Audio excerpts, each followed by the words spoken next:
About 15 minutes before the meeting begins. Again, if you haven't registered, please do so. That gets you eligible for those prizes that we're going to give away at the end of the meeting. And we'll be getting started. If you have open seats in your row, please scooch in so everyone has a place to sit. Thanks so much.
Folks, we have about 7 minutes before we get started. If you have not cast your ballot, that is okay. You will have until after the candidate speeches to do so. But do make sure you register before 6 o'clock. Registration will close at 6, and that is what gets you eligible for those prizes that we're giving away. So we'll get started here in about 6 minutes. Thank you.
Folks, if you have an open seat next to you, would you mind raising your hand? And then if anyone in the back would like to come take one of those seats, there are a few open in the audience. Thanks so much.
All right, folks, we have a pretty packed house, which is excellent. We're so excited to have you at our annual membership meeting.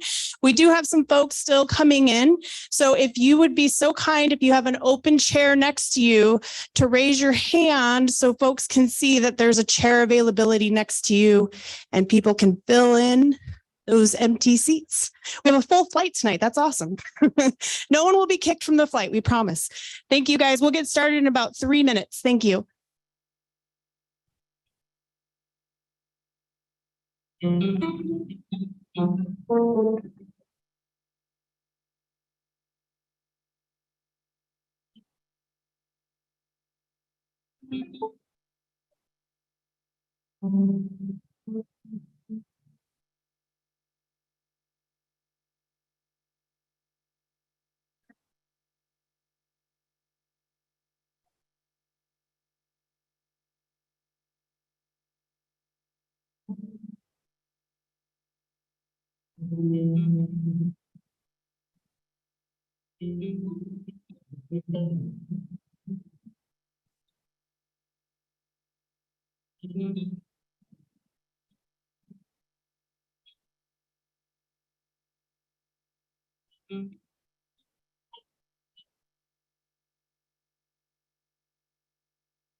Hello. Hey, hi, everybody.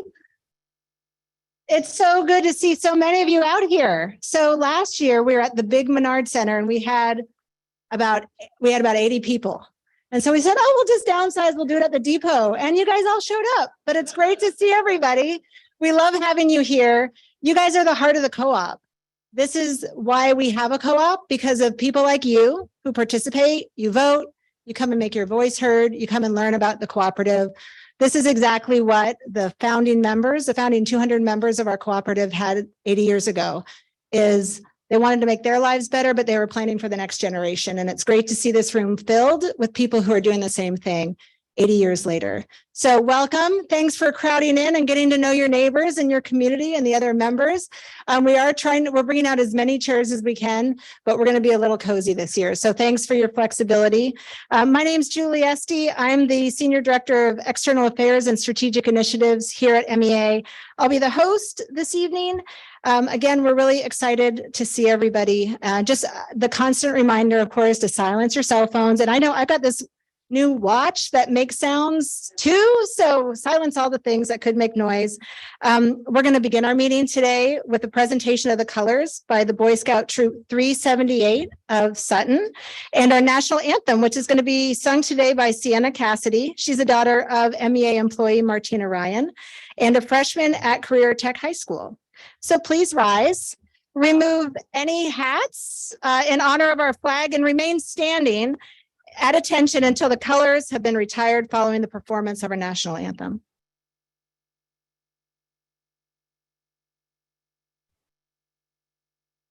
Color guard attention. Color guard forward march.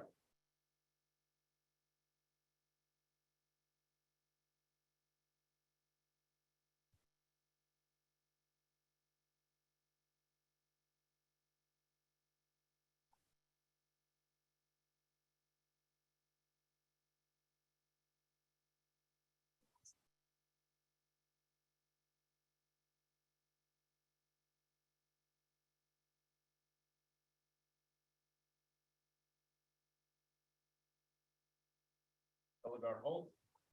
Color guard cross the color.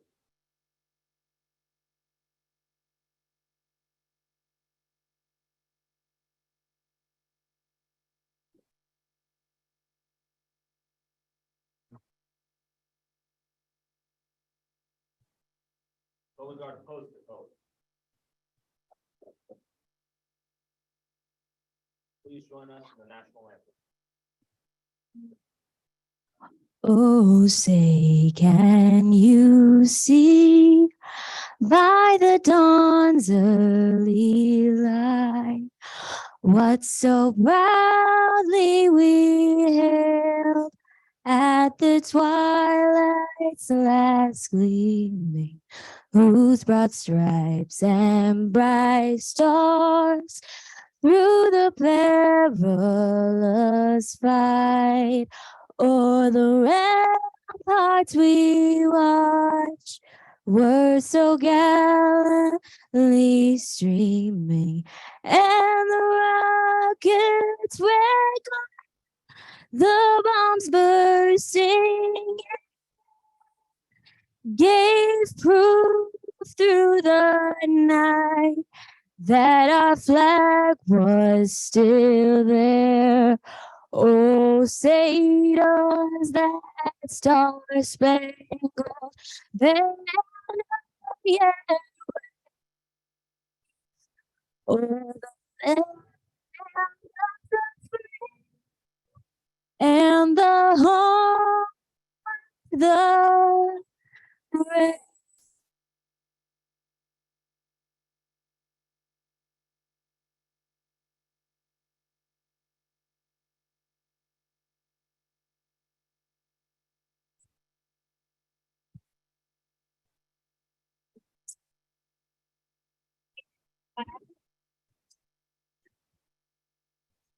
Wow, Sienna, that was awesome. That was beautiful. And it was also great to hear everybody else singing too. So thanks for that. And thanks to the Boy Scout Troop 378 for the colors.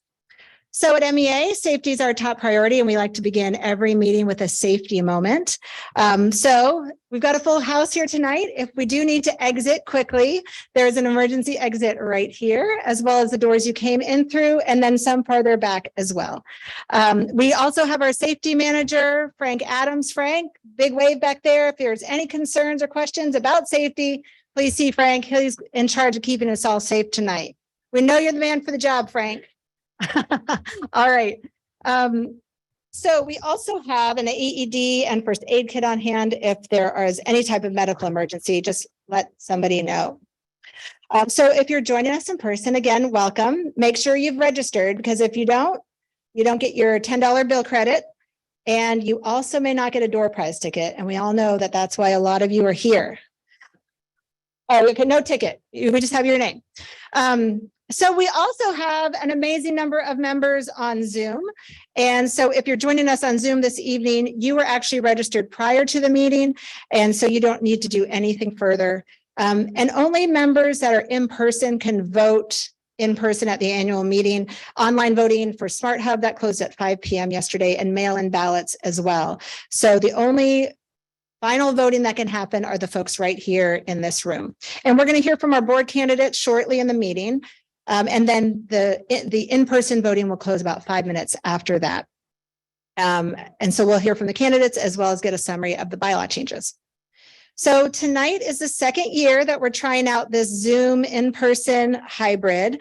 And so there's those of you joining here. And then we also have Brian Mead and the Colony High School Digital Media Program, who are helping us facilitate for the folks on Zoom.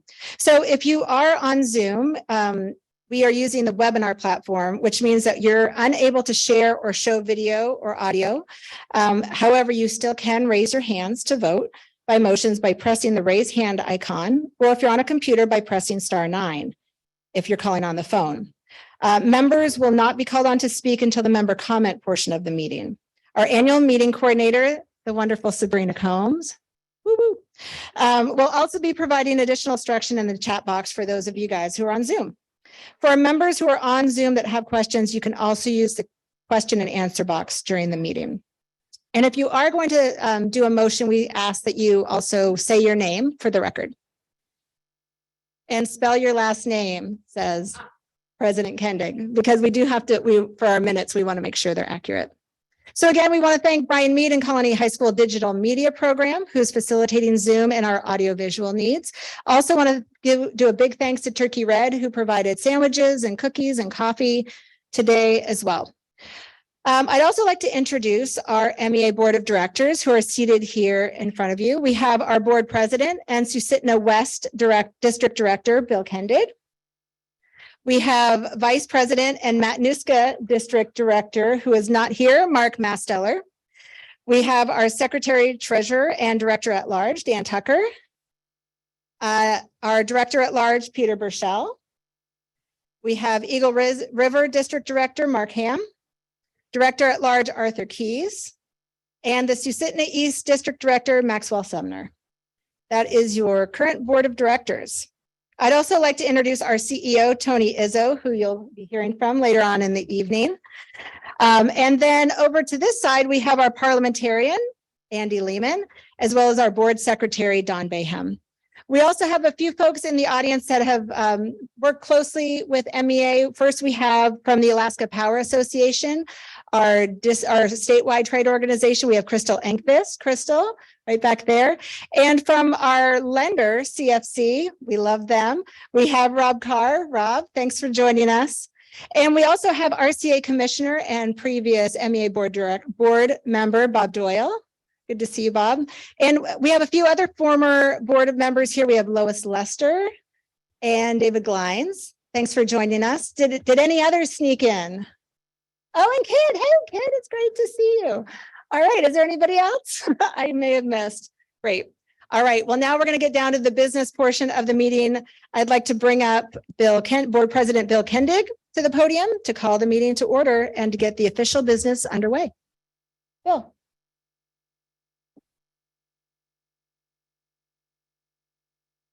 Good evening. I'm your MEA Board President. I also represent our members in the Susitna West District. I call the April 25th, 2023 annual meeting to order at 6:10. First item of business, we have the certification of a quorum, and we do have a quorum. We have 169 people in person, 130 people online, for a total of 299 people attending. The next item of business is the approval of the agenda. If you are in person and offering a motion, please raise your voter card and state your name and spell your last name if called upon for the record.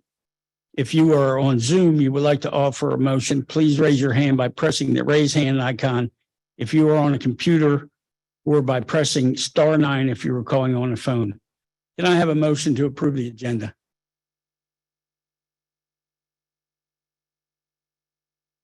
That's Glenda Ledford. Okay, is there a second?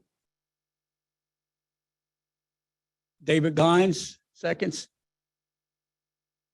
Due to Zoom limitations, members in person and on Zoom will only be voting by objection, which is allowed per Robert's Rules of Order. If you oppose the motion, please raise your voter card. If you are in person, if you are on Zoom, oppose the motion, please raise your hand by pressing the raise hand icon. If you're on a computer or by pressing *9 on a phone. Is there anyone opposed to the motion to approve the agenda? Hearing, you see none.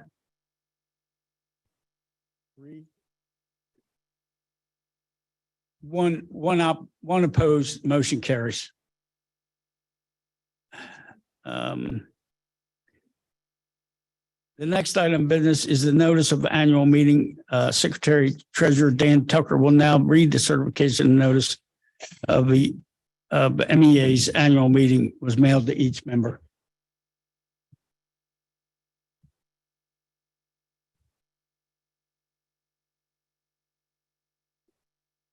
Notice is hereby given pursuant to Article 3, Sections 1 and 3 of the bylaws of Matanuska Electric Association, Inc., that the annual membership meeting of the association will be held on Tuesday, the 25th of April, 2023, at the Palmer Train Depot and online through Zoom.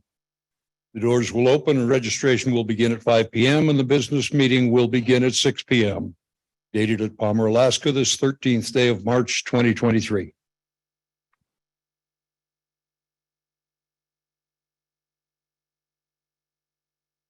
Thank you, Director Tucker. MEA bylaws require reading of draft minutes of previous meeting of the members and the taking of necessary action unless the members vote to dispense with such reading.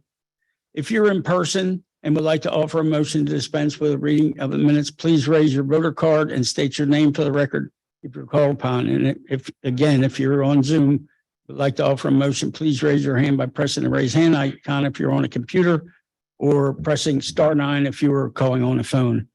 Do I hear a motion to dispense with the reading to approve the 2022 annual membership meeting meeting minutes as drafted?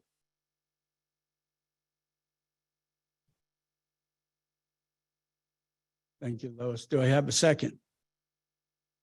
Eileen Haynes seconded. Oh, spell your last name. Okay. We have a motion on the floor. Again, same process. If you're opposed, is anyone opposed to the motion?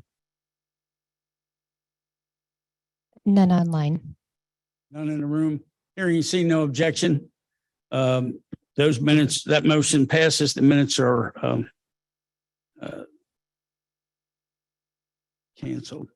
We will now hear from our election overseer, Crystal Stanley from Fosselman Associates, who will provide the membership with a report on the 2023 election procedures.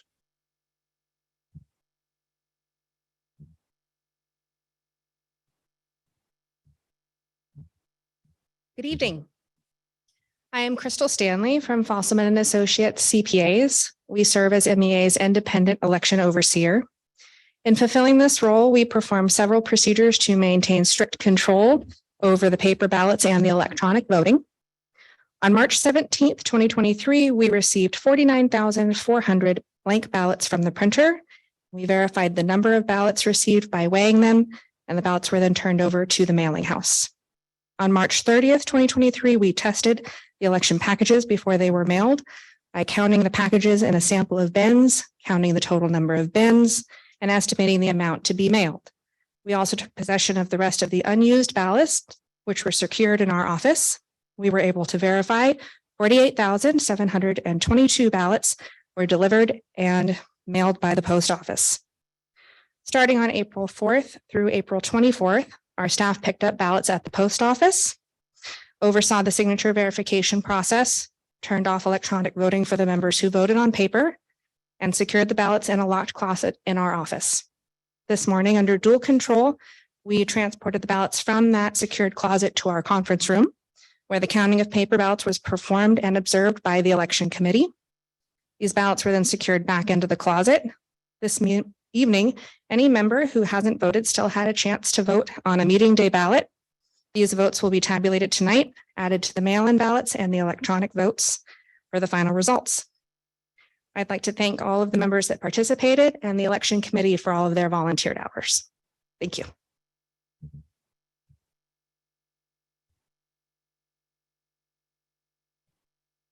Thank you, Crystal, for that report. We will now provide this year's board candidates with the opportunity to speak to the membership. Candidates will have up to 2 minutes to provide a statement. Voting in person for members at this meeting will close approximately 5 minutes after the candidate speeches and proposed bylaw changes summary. A reminder to members joining us on Zoom, you will not be able to vote at this time as online voting closed yesterday at 5 p.m. All members received election materials in the mail with candidate information, and candidate video statements were provided online when the election opened on March 30th. There are 2 at-large board seats up for election and 8 candidates. We will start with our at-large candidates going in alphabetical order. First, we have Anastasia Beretta. We'll go first.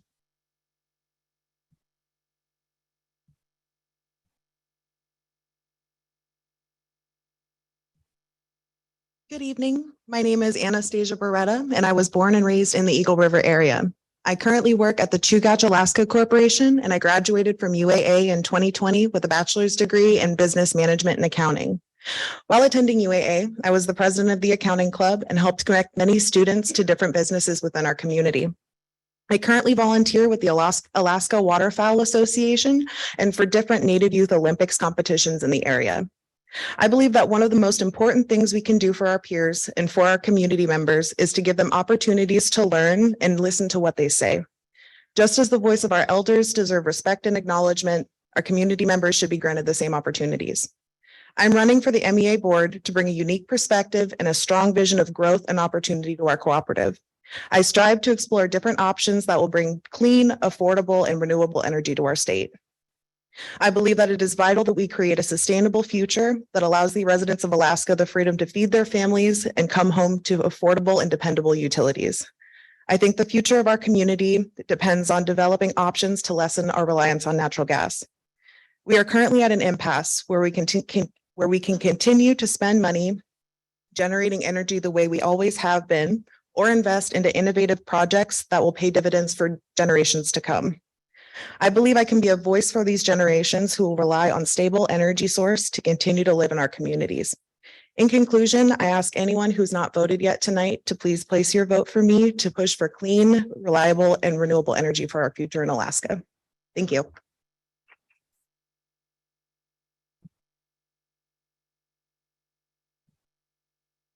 Thank you, Anastasia. Our next at-large candidate, Brian Cherry, was unable to be here for the annual meeting as he is traveling. We will move on to the next at-large candidate, Jed Cox. Jed?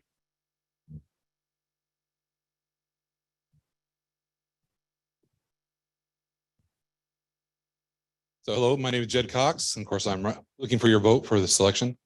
I work for the state of Alaska in the Division of Community and Regional Affairs, and I work the bulk fuel loan program and also the Rural Utility Business Advisor Program, which is roughly a utility advisor for roughly 60 plus communities around the state. Norvik, Adak, you name it. I've been there. McGrath, so all over the state. Utilities of different sizes, different needs. So wanting to bring that experience to our board here. It's all about management and finance. It's not really exciting. It's my job, but I enjoy it.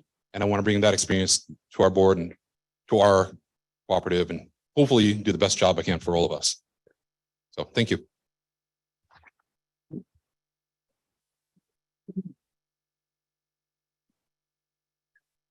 Thank you, Jed. Our next at-large candidate, Joy Fern Condon, I believe she had an unexpected family emergency, so she will not be here. So we'll move on to our next at-large candidate, Connie Fredenberg.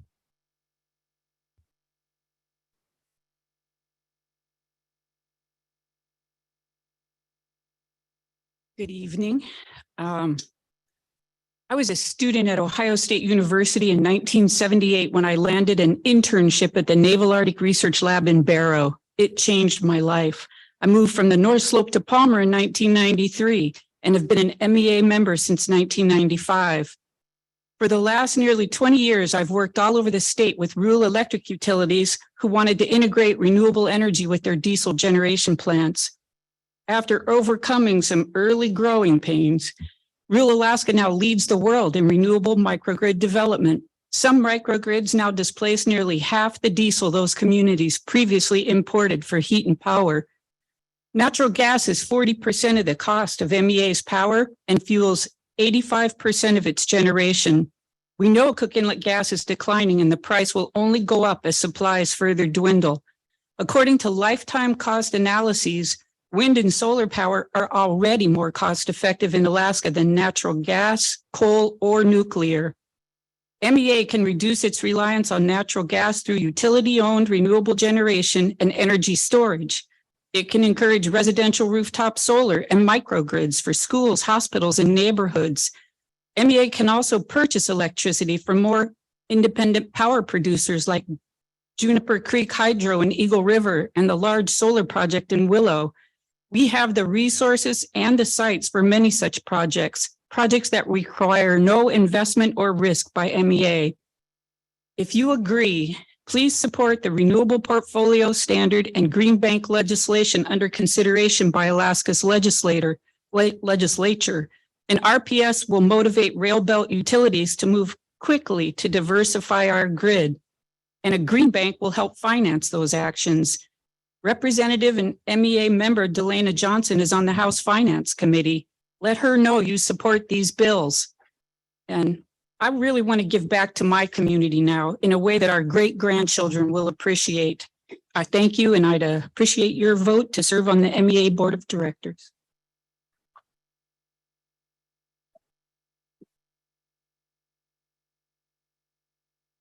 Thank you.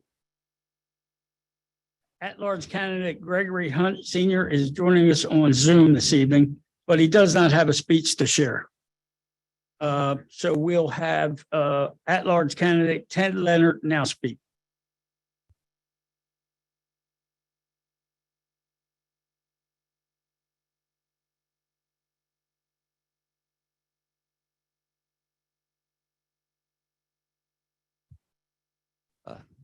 Good evening, everyone.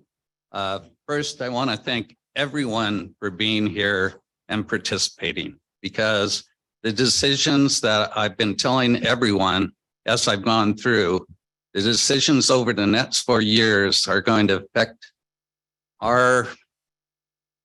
us, our children, and our grandchildren for generations to come.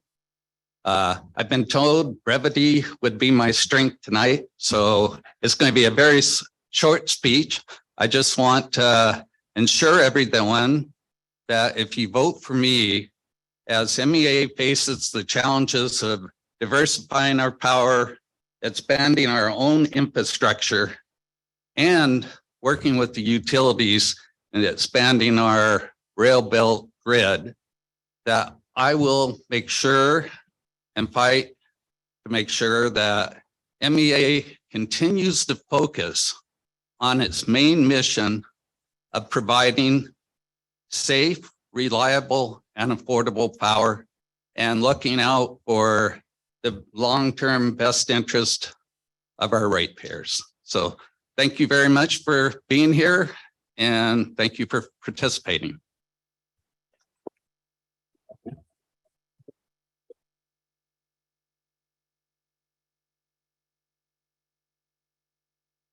Thank you, Ted. And our last candidate and incumbent, Dan Tucker, will now speak.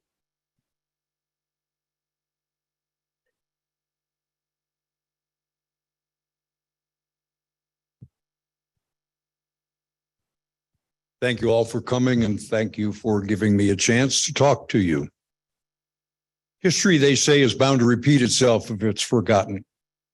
My history with this co-op goes back to 1977, and it goes back to the early 2000s when I ran for an election and was easily beaten simply by the way that the administration worded the ballots.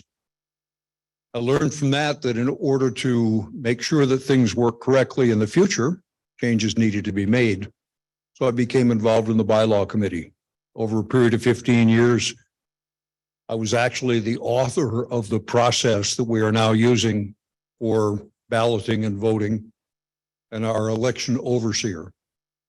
And then I spent 12 years involved with the election committee in restructuring how the election committee handled the ballots and how the membership took over, how the ballots were handled, how they were worded, vetting, and so on. It was taken out of the administration's hands, given back to us. I want to make sure that those things remain the way they are in the members' hands. I'll also say that over the last 12 to 15 years, the board members, 3 of whom retired, are here, and Peter is about to retire, completely restructured the way that MEA operates and has made it the top facility, the top utility in the state. I'm proud to be a member of that team. I'm proud to be working with them, proud to be part of how we are going toward the future, and I'd like to continue that job. I'd appreciate your vote. I thank you very much. Good night.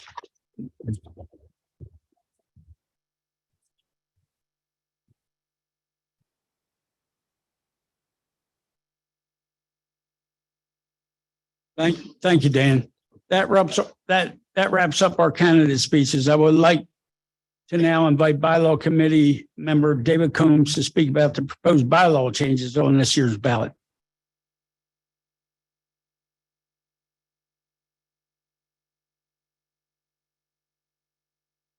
Thank you, President Kendig. This year, our member-led bylaw committee reviewed the bylaws, looking for additional opportunities to improve our co-op bylaws so that just to see if they're any more understandable for our members. We identified 4 proposed bylaw changes, which were ultimately submitted to the MEA board and unanimously approved for inclusion on this year's membership ballot. The first bylaw change would be former member debt to be offset with capital credits at a board's discretion. The justification of this change is that it would allow the MEA board to offset the debt of former patrons with unpaid capital credits early. Currently, this process generally occurs when an estate seeks early retirement of capital credits. The proposed bylaw amendment would allow MEA to initiate an internal accounting process to retire past due amounts from a former patron known to be uncollectible upon MEA's own initiative. This will allow MEA to clear bad debts off the books rather than waiting to offset bad debts many years later as a part of the general capital credit retirement. The second bylaw change would add the definition of a patron. The amendments add a cross-reference and the new definition of patron in Article 13. The definition of patron is consistent with the existing bylaws and applicable law. Putting the definition in the bylaws will make it easier to understand the meaning of the current undefined term patron. A third bylaw change would amend the definition of a member in good standing. The amendment is necessary because the current bylaw language does not allow a member that has been delinquent in the past 3 years to qualify to be on the board of directors. This amendment would allow a member that has only been delinquent once to be considered in good standing and able to run for the board of directors, and provides consideration for those who may be delinquent due to due to some unforeseen issues or a change in their account information, such as a credit card expiring on autopay. The fourth and final bylaw change would recognize tribal government in the entity definition. The amendment formally recognizes that MEA has tribal governments and organizations within the service territory that should be specifically recognized among the government agencies in the entity definition. Such organizations are already eligible for MEA membership, but the amendment recognizes their unique legal status. That wraps up the proposed bylaw changes on the ballot for this year. If any of our members are interested in serving on our member-led bylaw committee, please visit the MEA website and fill out an application. Thank you.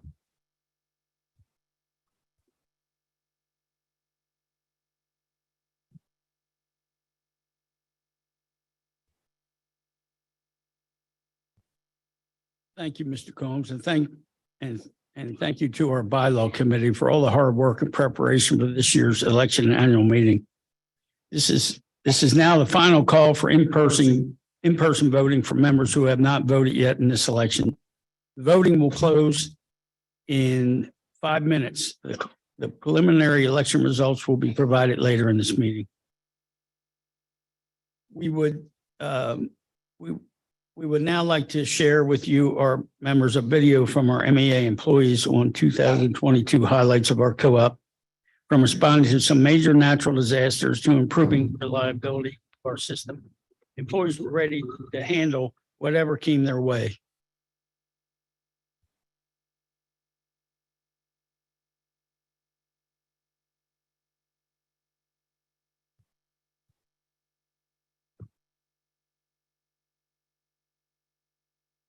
(2022) was terrible.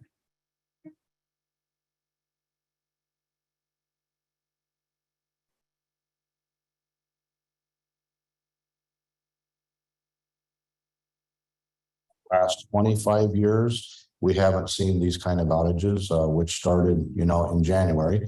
We had what I call a 100-year storm, which was winds in excess of 100 miles an hour on upwards to 128 miles an hour was recorded. For 7 days, that wind was sustained, leaving many people without power. At one time, we had more than 20,000 people out, and it was just a real severe storm that affected a lot of people. At one given time, we had 33 separate crews working around the clock to try to keep everybody's lights on. This storm was so strong. There was a lot of collateral damage. We had broken cross arms, we had wire tore down, the trees would snap off and tear poles down. And so there was just a lot of work. And so we had several contractors, all they were doing was replacing the broken stuff. Also in 2022, we had a major avalanche in the Eagle River area on the Highland Road. And that affected 270 some members that were just cut off from electricity. Working with the operations team, the linemen were able to figure out a path to get temporary service reestablished until the avalanche could be cleared. And then we got to the end of 2022 in December, and we had some severe snowstorms back to back, 2 of them, 2 weeks worth, which actually had more people out of power than the original storm in January. They should know that we are working as hard as we can to get them back in power within the first 24 hours, if not sooner. I have 7 dispatchers that work in dispatch. They work very hard. They're willing to work the long hours.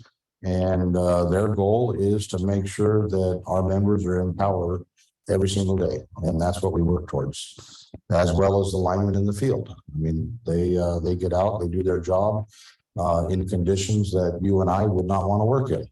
And, you got to praise them for doing that.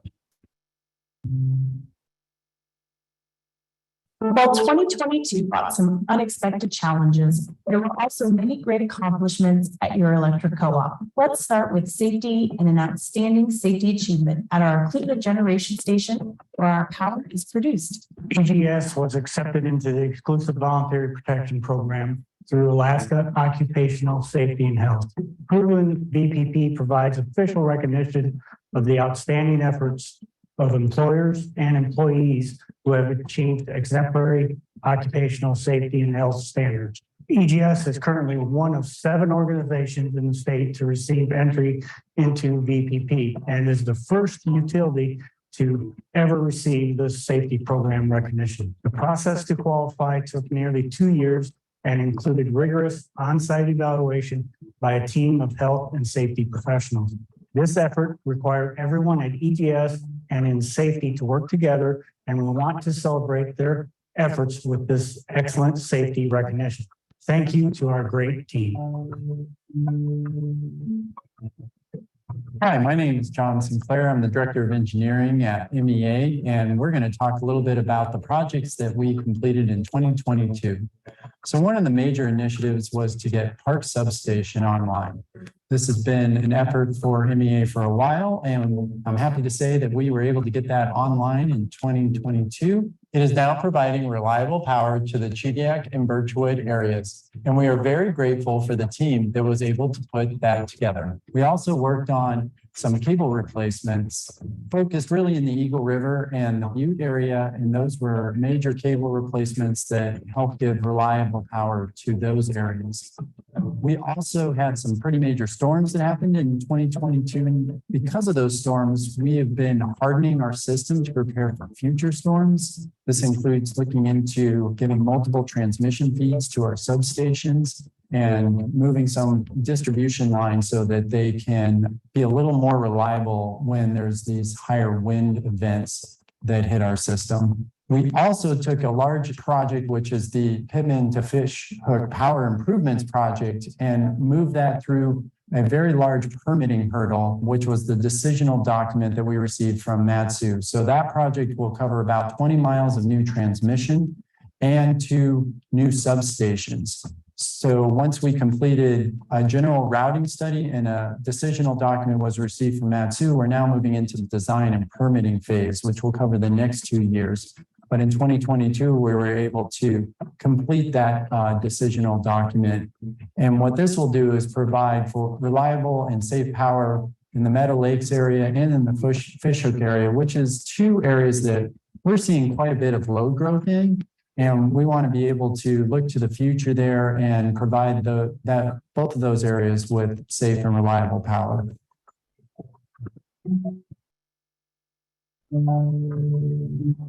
Erica, the business manager here at MEA. MEA has been working over the last 5 years to improve our new service construction process. As part of that effort, we have moved all of our construction applications online to allow members to apply at any time. We have 1,200 new services installed on average every year. As part of this effort, we have made changes that are now allowing members to get their service twice as fast. Hey, I'm Josh Kraft. I'm the Grid Modernization Manager at Matnuska Electric Association, and I'm excited to announce that in 2022, we had 84 new net metering installations with a new nameplate capacity of over 600 kilowatts. We expect in 2023 that number will continue to grow, particularly with the solarized Matsu efforts that are underway. They'll be using 3 vendors instead of 1 as in previous excursions. We also have a new solar PV installation going in Houston that will add 6 megawatts of new solar PV generating capacity to our facilities. We also have programs around electric vehicles. We have our pilot program, which will give away level 2 chargers to EV owners or folks that have ordered EVs. And we are rolling that program right now and are putting out our level 2 chargers. We're also working with Alaska Energy Authority and other potential site hosts to develop additional level 3 charging facilities in our service territory. Previous installations have gone into the 3 Bears at Chediac and Trapper Creek. And we have other folks that have expressed interest in developing facilities, and we're working with vendors, contractors, and other potential site hosts to help in that development. If you're interested in learning more about where EV charging is located, there is a good app named Plug Share that is available through Apple and Android. And that'll show you where some of the level 2 chargers and level 3 chargers are installed throughout the state.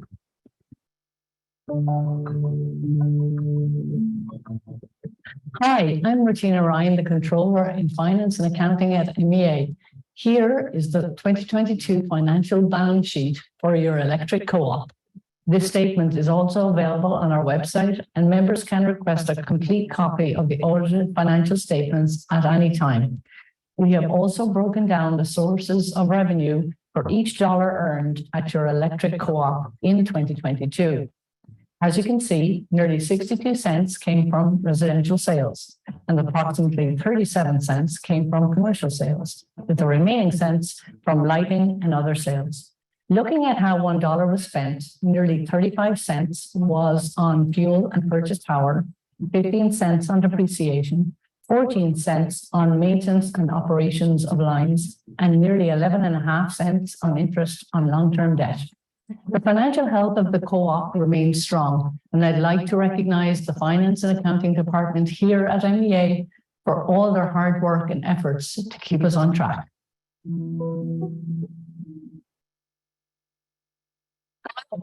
I'm Angela Hobby with the MEA Charitable Foundation. We're happy to share with you that through your generous contributions made through Operation Roundup, we hit the $2 million mark in 2022. Just to recap, MEA members participating in Operation Roundup have their monthly bill rounded up to the nearest dollar each month, and that extra change goes to making a huge difference in the communities MEA powers. Since Operation Roundup was started in 2011, MEA members have given more than $2 million in grants to local organizations and nonprofits in the communities where we live, work, and play. More than 200 local nonprofits and organizations have received at least one Operation Roundup grant. Our grant recipients represent a variety of community organizations, from those providing services to those in severe need, to arts, education, health, safety, parks and recreation, community development, and so much more. You can check out the list of grant recipients on the Operation Roundup website on mea.coop. You can also let your favorite nonprofits and organizations know that they can apply for an Operation Roundup grant. Grants are awarded quarterly, and all the application information is available online. Thank you again for the 2 million ways you've made a difference. And thank you to our board members on the MEA Charitable Foundation for their many, many hours of volunteer time to help make this a success. A big thank you to our members in Operation Roundup. Thank you for reflecting back on 2022 with us. We look forward to powering you and the communities we serve in 2023.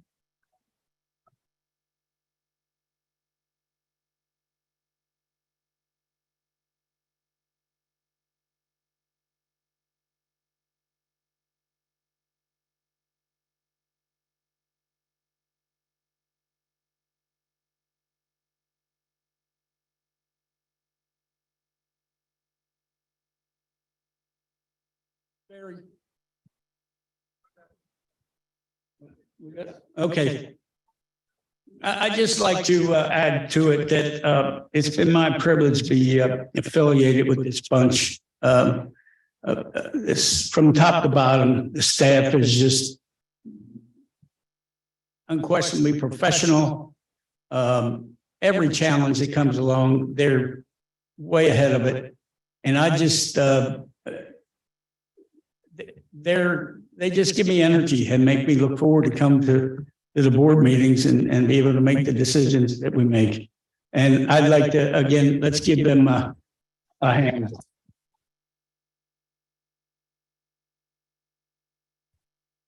And I would like to now introduce MEA CEO, Tony Izzo, to provide us a CEO.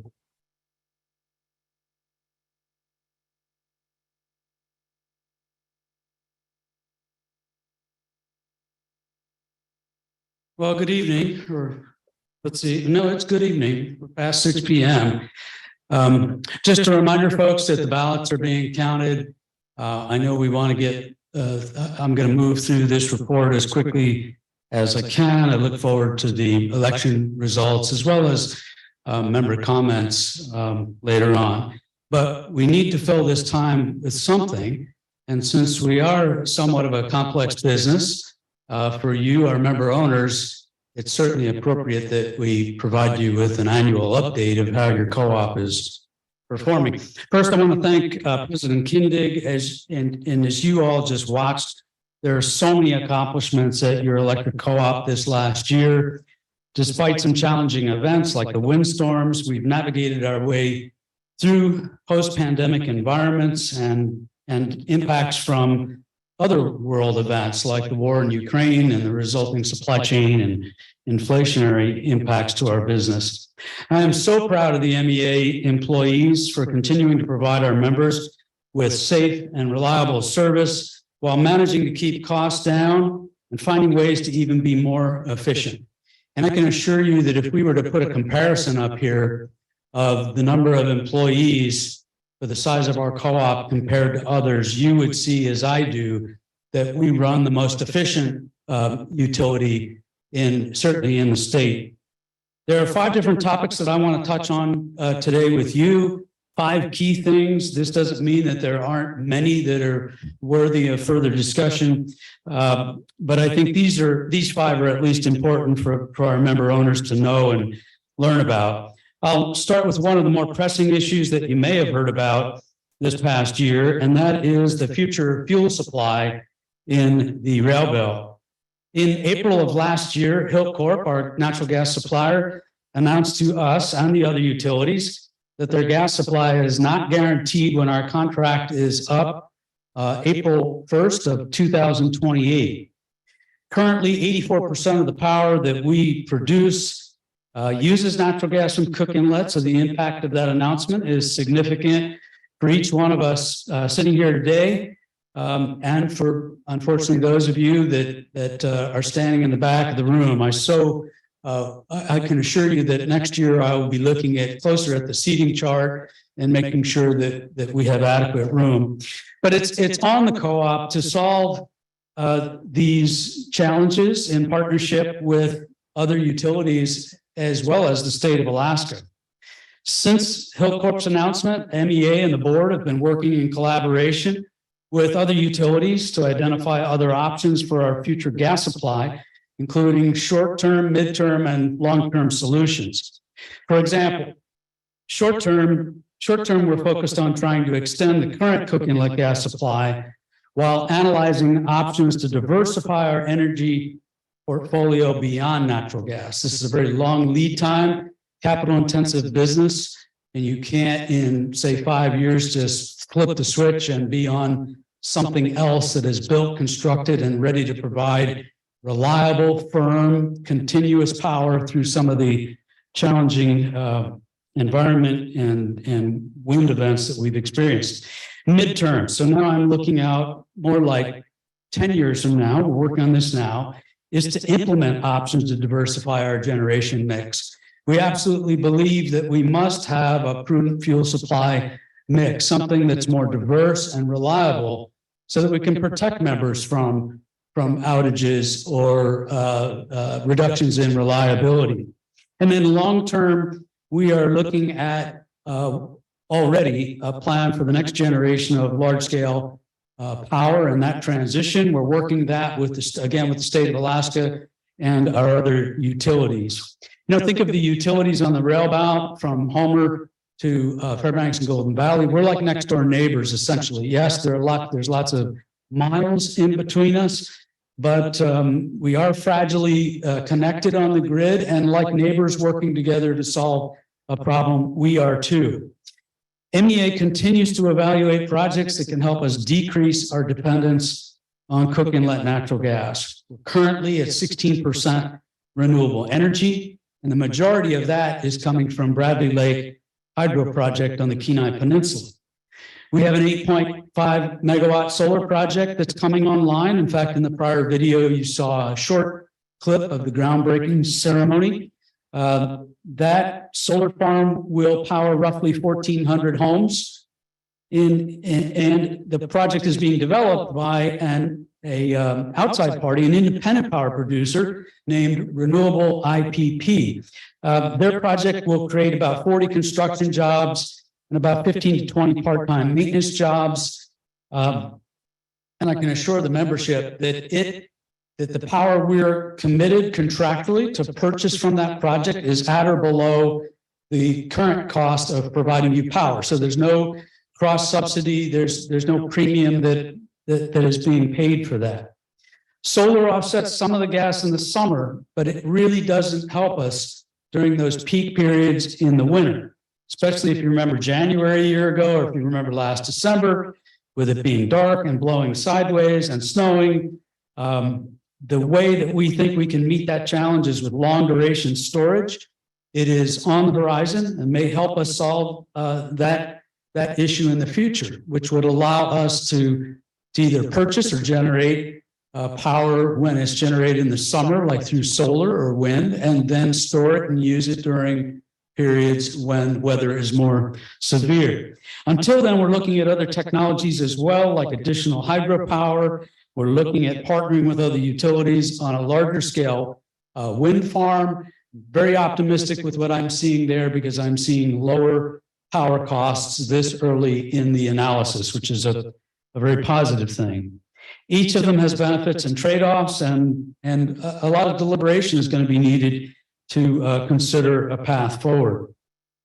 MEA has joined other utilities in this wind study, because imagine if the wind is blowing up north, but it's not blowing south. But if you have multiple scale projects working together, you're always going to be able to get something from one of those wind projects, making it more firm or reliable power. There are other things, geothermal, tidal, nuclear, that are further out on the horizon. We're considering all of those options and the optimal components for larger projects that it will take to replace the relatively cheap firm power we've enjoyed with natural gas historically. While diversifying is a focus for MEA, and I foresee natural gas will continue to be a cornerstone of our energy mix, even in 5 years when our contract runs out. It doesn't mean there's zero natural gas. There will still be some natural gas. It's just that we want to be better prepared for contingencies in the event that Hillcorp can't provide everything we need. One thing is absolutely sure, and that is that we need to make these decisions carefully to ensure cost and reliability protections remain in place for really all of us that are in the room that we serve. Due to our small islanded electric system, when I say islanded, I'm talking about the rail belt, or I'm talking about Alaska in general. We are not connected to anything else. Whereas in states in the lower 48, you could lose power generation in one state, and you can buy power from multiple other states that you have adjoining boundaries with. Ultimately, what we have to do, and we're deep into this now, is engineering a solution for Alaska. I am the utility representative on the governor's task force on energy security, which is tasked with doing just that. And you'll be the first audience to know I came just from the first governor's energy task force meeting, and he laid out the goal. And the goal was pretty clear. He wants 10 cents a kilowatt hour by 2030. That's 6 years, 8 months roughly, at half price. Now, he's not saying necessarily, or maybe he is, that we're going to all of a sudden, your bills will be cut in half in 2030. And because you're not paying 20 cents, you're paying 10 cents. I would love to see that happen. But the goal of the task force is to provide him with a number of solutions as to how we might get to that point. And I think those solutions, you'll hear me talk about this more next year, because we will have an updated report. Those solutions are going to take significant investment of some type, and we're working on those avenues as well. During all of these conversations, based on feedback from you, the members, MEA has been focused on reducing our carbon footprint. We met our 28% carbon reduction target this past year. We did it without increasing rates. We worked smarter. We worked with other stakeholders like renewable independent power producers, Jen Miller and that team, to bring on the solar farm at or below our existing costs. We know we can't do it alone. we know it is cheaper, safer, and more efficient to partner with other utilities and stakeholders. Again, it's like my neighbor's example. If four neighbors living very close to each other shared one snow blower, and it worked for them timing wise, maybe they started work a different time every day and they could share the one, it might be cheaper than everybody having to buy a new one. And so it's critical that we work together with utilities and stakeholders to ensure providing you with the best reliability at the lowest cost. It's also critical we work on new threats like cybersecurity, supply chain issues, and of course, I already mentioned the natural gas supply uncertainty. The railroad utilities all have a shared vision. And I'm just going to read the vision that we've agreed to. And of course, we're figuring out how we get there. The railroad communities, and the vision is railroad communities coming together, sharing resources to strengthen and build the clean electrical network that powers the next generation of members. It's kind of like saying, what do I want to be when I grow up? Or what is your co-op going to look like in 20 years? Is it going to look like it did today or 20 years ago? There's just no chance. Ways we can work together and already are. Purchase and sell power between each other when it's the cheapest option for our members. That happens every day, almost every hour, where we're trading power with Chugach Electric or Golden Valley. Because if one of us can provide it cheaper using the same fuel, we do that all the time. It isn't going to cut your bill by 20%, but I'll give you an example in a minute of the impact. Another way we're working together is investigating joint projects, both renewable and what we call thermal generation, which is traditional fossil fuels. Economies of scale help us keep costs down and share risks. And finally, we work together on the Bradley Lake project, which is the largest hydro electric project in the state, in upgrading the transmission so we can get more of that power when we can be more efficient, and the Dixon diversion to increase the power that we can get from that project. In addition, we now have the Rail Belt Reliability Council called the RRC. It's another acronym in a business that is just has an endless supply of them, I can assure you. The RRC was formed through state legislation, and its purpose is to ensure that the utilities that are connected together from Homer to Fairbanks are collectively doing a single resource plan and are adhering to a single set of reliability standards. It's just more efficient. It just makes sense. And so that's in the process of being stood up right now. I'm going to talk a little bit about inflation and the impacts. I indicated I'd also follow up with you on how power pooling, or essentially sharing and trading generation assets and fuel with other utilities saves you money. I'll give you that example as well. As we look to the future, we have to be mindful of today. The cost to produce power and to deliver it to you have gone up significantly over the past couple of years. I can tell you just transformers alone, new construction, and they need a transformer. I've seen increases like 380% for a transformer in just the last couple of years. Like many of you are experiencing at home or with your businesses, whether it be at the gas station, the supermarket, inflation and the significant cost increases to operate and provide service to you. We are experiencing that too. The national average cost of electricity on the chart has jumped 3 cents a kilowatt hour since 2021. And we used to hear an awful lot of, electricity is so much more expensive here in the rail belt or here in Alaska than it is in the lower 48. Well, while that used to be the case for most of the areas in comparison, we're now seeing power costs rise above our rates in certain areas like the northeast part of the country. And I'll just read that off, 23.5 cents in the New England per kilowatt, and we're at 20 cents. That doesn't mean we're not going to work hard to figure out the 10 cents, but it just shows you that for the lower 48, things have jumped as high as 16.8 cents across the country on the national average. Now, the end result I mentioned earlier about the trading of generation and fuel to provide more efficiency and therefore lower cost. Here's an example. Our board and staff are very mindful of doing everything we can to stabilize rates in the face of inflationary impacts, see how we can do more with less. And the example is, so far this year, the board has not had to raise our base rates in the first 2 quarters of this year, which, based on inflation back in December when the budget was approved, I would have said, absolutely, rates are going to go up in the first quarter. They're going to go up in the second quarter, April 1. And by working hard and together, we've been able to provide the board with the choice to not increase rates. And that's certainly the kind of guidance we get. We get. We're a co-op, so everything we do is paid for by you, our members. You're our neighbors, coworkers, community. 97% of our employees are also members, which means we pay the same for electricity. We have the same outages the rest of that members do. We're not immune from those. We have a big responsibility to be good stewards of that money, your money, and the board and management team take that responsibility very seriously. So let's talk about cost and rate stabilization. Our current cost at MEA, I mentioned, is 20 cents a kilowatt hour. It's in line with Anchorage. It's lower than Fairbanks. It's lower than the Kenai Peninsula.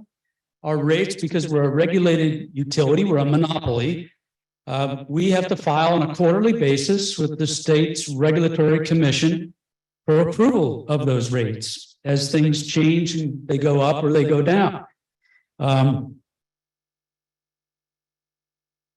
Maintenance of our system is a priority, is investing now will save us expensive costs of emergency repairs in the future. If you've ever left your pickup truck out for a couple of winters and not started it for a couple of years, I'm sure you know what I'm talking about. Power systems are exactly the same way. If you don't spend to maintain them prudently, it will cost you more later, and it will happen at a time that no one wants to be out of power. I mentioned the governor has challenged us to reduce the cost of power, and I'm right there with him, but for now, we're focused on stabilizing rates and maintaining downward pressure despite the significant rising costs of everything else. Next generation grid, and you can probably all see even in the back of the room, $2.9 billion in projects. We know that when it comes to power, reliability is one of the most important things to you, our members. We're working on reliability with a capital maintenance plan to make sure MEA is keeping up with growth, and we're maintaining our aging system. But how do we transition to that next generation of a generation, so to speak? We are exploring options for infrastructure projects that will benefit the entire railbelt grid. And before you have to wonder too long where the $2.9 billion is coming from, I'm going to say, as of right now, not any of you. We have applied under the federal printing cash acts, the inflation reduction, starting to go to my kind of backyard barbecue talk here. But hey, if they're going to print it, and as taxpayers, we're all footing the bill, and they're providing it, why not apply to take advantage of that money to benefit the grid, to facilitate the future that we all envision? And so the way I would put this is, the most urban parts of the state of Alaska don't have a first world power grid. It's kind of first world plus. We don't have a grid that's as good as any other of the lower 48 states. Maybe it's a little better in some places than Hawaii, but in Hawaii, something like 60% of the population don't have heat in their homes. So, in the dead of winter, if you're in Hawaii, your life and property, if your power's out, your life and property are not at risk. Here, that's not the case. So when all of these federal funds became available, we, the collective utilities, got together. We identified $2.9 billion in projects, mostly transmission, power transmission, and battery storage, that would create a rail belt-wide transmission system that's down to Homer, up to Fairbanks, that can adapt and incorporate future power technologies in the infrastructure. Today, we have a transmission line that goes north, for example, to serve Golden Valley Electric. And it saves them $37 million a year, because rather than generating with fuel oil or something else, naphtha in the interior, They can buy gas-fired generation down here and move it north. But in the business, we don't call that a transmission line. Technically, on the map, it's a transmission line. You know what we call it in the business? The extension cord. Because literally, we only have the one line. And in the lower 48, in America, you would be required in the first world to have two lines, redundant lines. But the difference is, who's going to pay for that? Well, it would have to be all of you, which is why we don't have a second line. So we see this opportunity now to bring us to national standards. And again, more importantly, create a grid that will allow, for example, if there's large-scale wind farm to come online, it's likely going to be in a place where there's no transmission, or there are going to be capacity constraints, and there's going to be a significant cost to connect it into the grid. So we're in the application phase of this request. We anticipate knowing more later this year on where we stand with acquiring any federal dollars for future projects.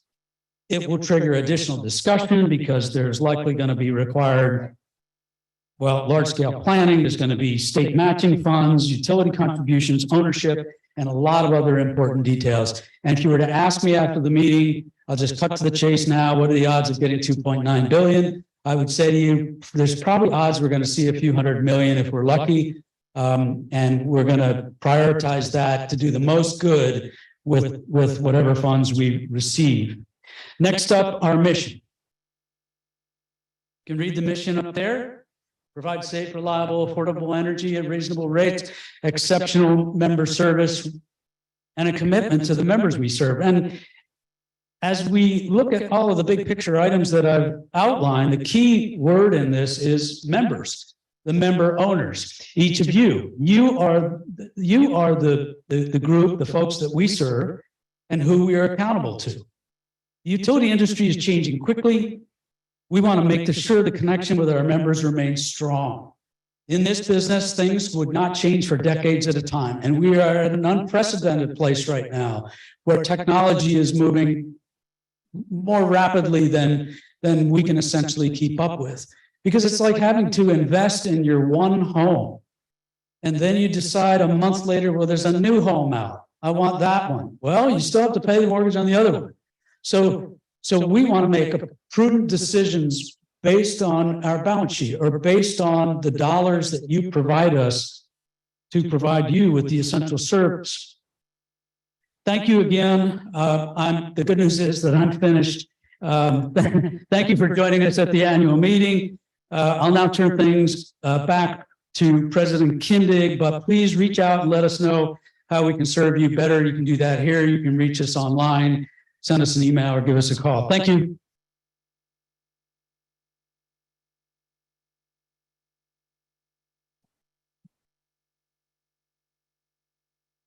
Thank you, Tony, for that report. Before I get to the board president's report, we want to take a moment to honor Director Pete Rochell's service on our MEA Board of Directors for the past 18 years. This is his last annual meeting as a director, and I would like to invite him to say a few words to our members.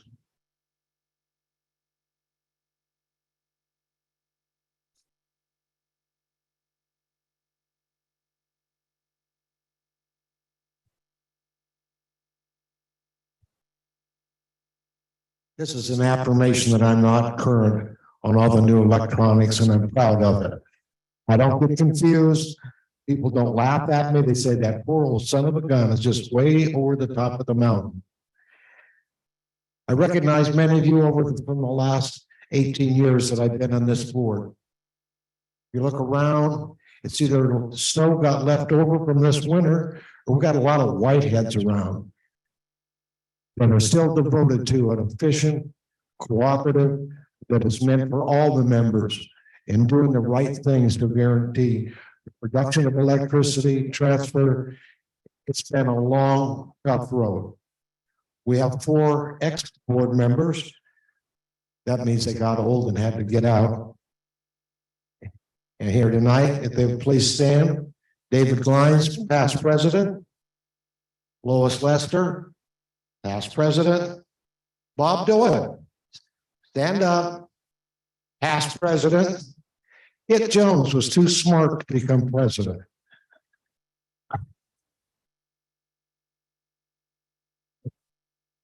And I want to thank all the board members and all the staff at MEA. Those of you that are older than 40 probably remember when Chugach Electric told us we could talk, when we could say things in public meetings. They set the rates, we either paid it or shut the lights off.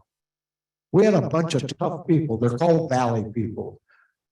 And we adopted the guys in Chugach, all right? We let them in on the game because we knew if we were ever to control our destiny and our future, that we had to stand up and fight. And that's what we did. Year after year. Now we have a real co-op. I want to thank all this board, all the past board members. There were a lot of very trying times. There were a lot of nights laying awake saying, how could things get any worse? Only to find out easy. It's like raising a child. But I want to thank you for your support. We've changed the bylaws so not any old fart can stay on the board as long as I've been on it. It's been an honor to serve you, to work for you, and have the best, second to none, electrical co-op in the state of Alaska. Thank you for your past votes. I'm never going to run again for anything. Thank you very much.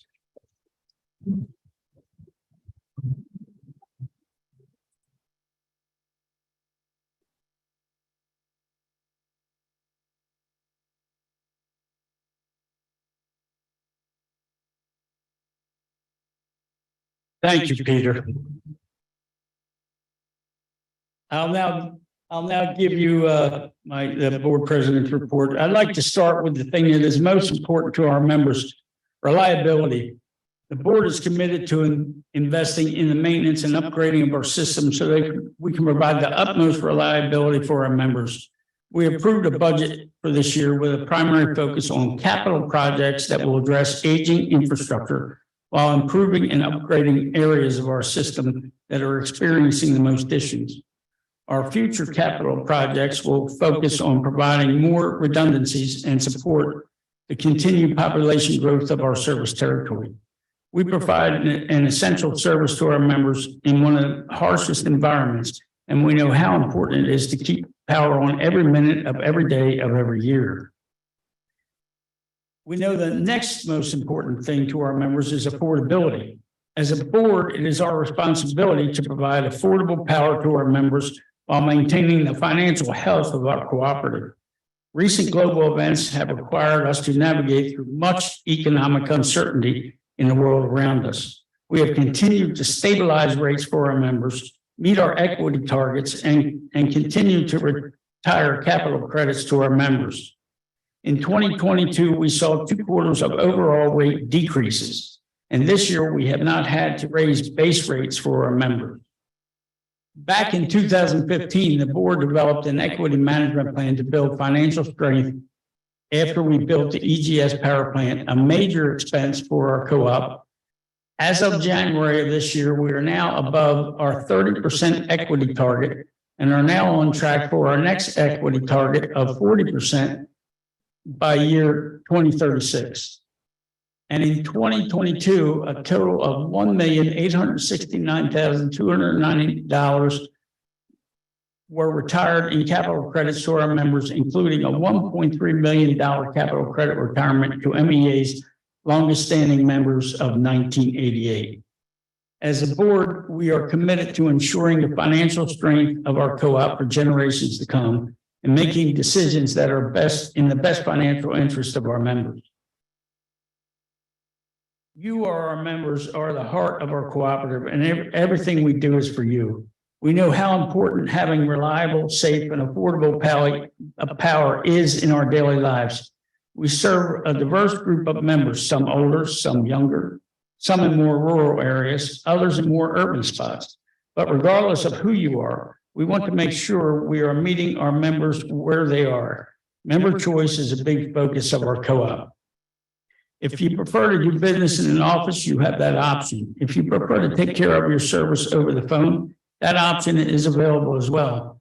Or if you want to send a message to us on social media, we have a real person that can respond. We also know that power industry is changing and that more choices for members are becoming available. Whether you want to own and drive an electric vehicle, install renewables on your home or business, or use power during the times of day when it might be at a discounted rate, the board will continue to explore these options and work to meet the needs of our membership today and well into the future. At the end of March, the board of directors met in a 2-day workshop to begin work on an updated strategic plan. We have not finalized the plan yet, but we'll be sure to update our members through our different communication tools on what our strategic priorities as a board will be moving forward. I would encourage you to reach out to our co-op board, whether you have an idea, a complaint, or a comment. We want to hear from you. We meet every second Monday of the month at 4 p.m. and members can attend our board meetings in person or on Zoom. All the meeting details and information is provided on the MEA website, or you can contact member services for more information. Lastly, I would like to thank all MEA employees for all their hard work each and every day. MEA is staffed 24/7 in order to make sure power is seamlessly provided to our members. From our line crews that go out and work the weather to our dispatchers who coordinate our crew and keep track of what's happening on our system. The EGS power plant staff that makes sure power is being generated, IT that keeps our account information secure, member services that help you with your electric service, clearing to make sure our easements are tree-free and safely accessible, operations and engineering to make sure our system is maintained and new power can be added to our growing communities.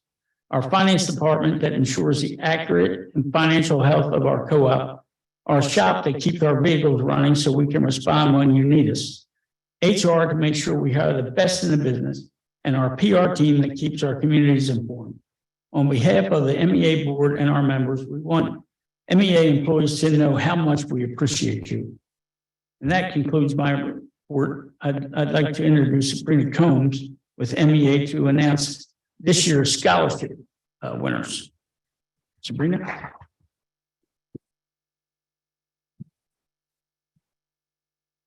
Thank you, President Kincaid.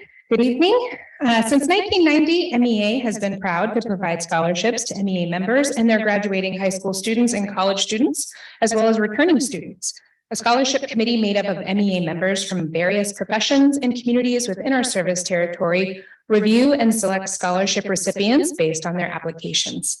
Scholarship applicants are asked to complete a financial plan and an essay. This year, we received applications from students in every corner of our service territory. The choices were extremely difficult to make because we got so many top-notch applicants. I'd like to recognize our scholarship committee for their hard work and dedication to reviewing this year's applicants. Nick Abramczyk, Danilyn Dalrymple, Sarah Jansen, John Notestein, and Ailish Van. Huge thanks to them. And Ailish is here with us if you want to come up and help me present. We'd like to award this year's MEA scholarship recipients. If the students are here, please come forward to be recognized. This year, we were excited to be able to give 8 scholarships totaling $25,000. Winning a $2,000 scholarship, Tristan Saccone. Tristan is currently working on post-baccalaureate certification, attending University of Wisconsin-Eau Claire, earning her Master of Science in Communication Sciences and Disorders. Congratulations to Tristan.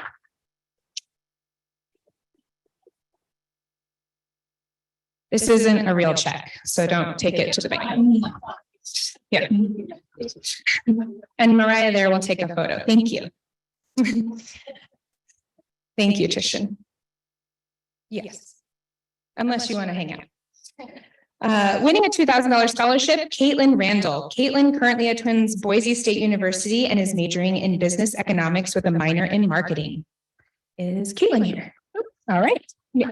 And we do have some joining us online as well. Winning another $2,000 scholarship, Carson Kohlberg. Carson currently attends Frontier Charter School and will be attending Ottawa University, Arizona to major in engineering. And Carson could not be with us. Winning a $2,000 scholarship, Jazzy Trotter. Jazzy currently attends Eagle River High School and will be attending University of Southern California to major in architecture. And she is there on her student visit today. So huge thanks to Jazzy. Winning a $2,000 scholarship, Hannah Bleeker. Hannah currently homeschools through Interior Distance Education of Alaska out of Eagle River and will be attending the Masters University Santa Clarita to double major in political studies and communication.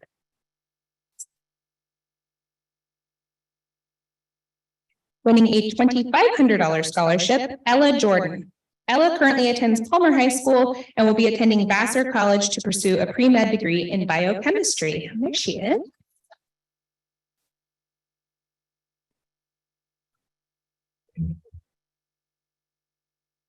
Yay, pictures. Good job, Ella. Thank you. Winning a $5,000 scholarship, Paul Ludwig. Paul currently attends Matsu Career Tech High School and will be attending Montana State University to major in biological engineering. Comes Paul. Congratulations, Paul.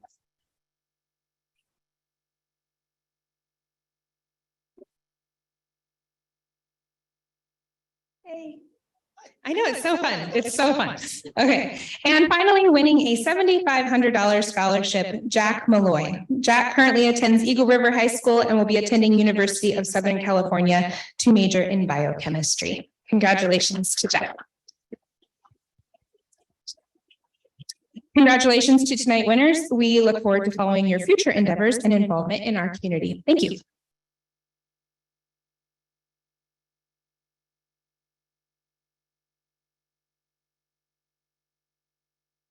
Congratulations again to all the scholarship winners. The next item on the agenda is unfinished business. There is no unfinished business from 2022. Now we move on to new business. There is no new business to be brought before the body at this time. I would like now to invite CEO Tony Izzo up to the podium for members' comments portion of the meeting.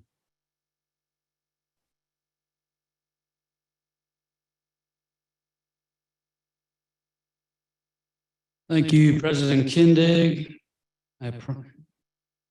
It's now time for member comments. If you're in the room and wish to be heard, please come forward to the microphone here in the middle aisle, which I'm looking for where I see the middle aisle, but I don't see the microphone. Oh, there it is right there. Side aisle, okay. Okay. Following in-person comments, we will provide members on Zoom the opportunity to provide comments. If you are on Zoom, please raise your hand by pressing the raise hand icon if you are on a computer, or by pressing *9 if you're calling on the phone.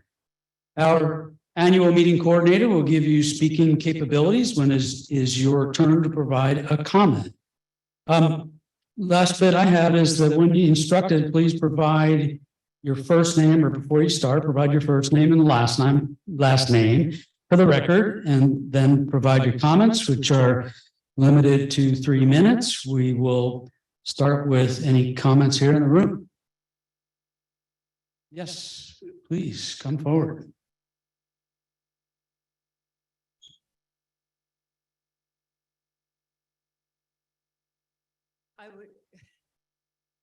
I just want to bring up, you said you had Eileen Haynes, Haines.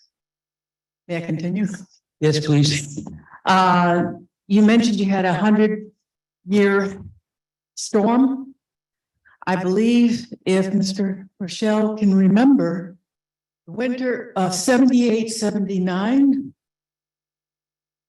4 weeks of that wind, the National Guard had to be called out to keep the Glen Allen open, Glen Allen Highway, from Anchorage through to the Mountain Pass, Athena Mountain Pass, also Parks Highway. That was, if this was a 100-year storm, that was an every 200-year storm. But I would like, if you could look up the history on that. It was quite a storm. I survived it. I walked out of Wolverine Lake in it. It's just not something I want you guys to forget. And Peter, I think, went through it too. He remembers it, do you? Yes, that's all I have to say. Thank you. Thank you. Thank you so much.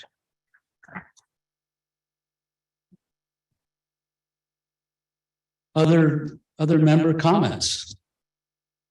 Yes, sir.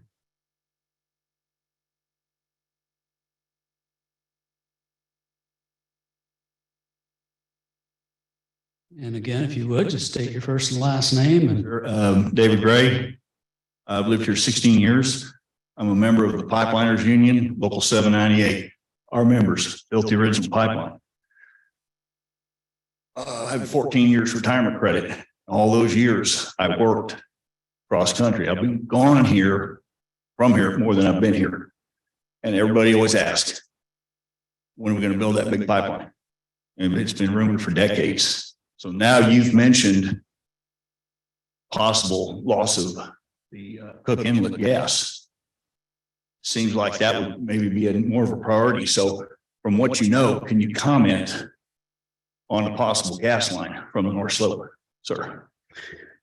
Sure. And thank you. Thank you, David. You know, the member comments section is just that, but I will use on my own discretionary basis, if it's something simple, I can, if it's more than, if it's something we want to take note of, like Ms. Haynes' comments, to take a look at a storm at some point. I think that speaks to reliability and wanting to ensure we know the history. But in something like this, I will take it as more than just a comment, and I'll provide just a bit of response. As somebody who started their utility career in January of 1981, I was not here in the late 70s for that storm, and glad of it. But good timing on my part, I guess. But the North Slope pipeline is, I've been in the gas and electric business since 1981.